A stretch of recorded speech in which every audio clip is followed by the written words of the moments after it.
that plan, of course, is to induce the gradual surrender of American sovereignty, piece by piece and step by step, to various international organizations, of which the United Nations is the outstanding but far from the only example. Here are the aims for the United States. 1.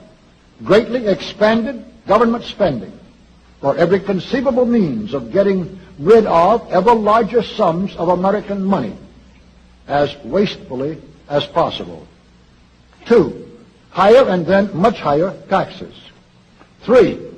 An increasingly unbalanced budget despite the higher taxes. 4. Wild inflation of our currency. 5. Government controls of prices, wages, and materials, supposedly to combat inflation. 6. Greatly increased socialistic controls over every operation of our economy and every activity of our daily lives. This is to be accompanied, naturally and automatically, by a correspondingly huge increase in the size of our bureaucracy and in both the cost and reach of our domestic government. 7. Far more centralization of power in Washington and the practical elimination of our state lines.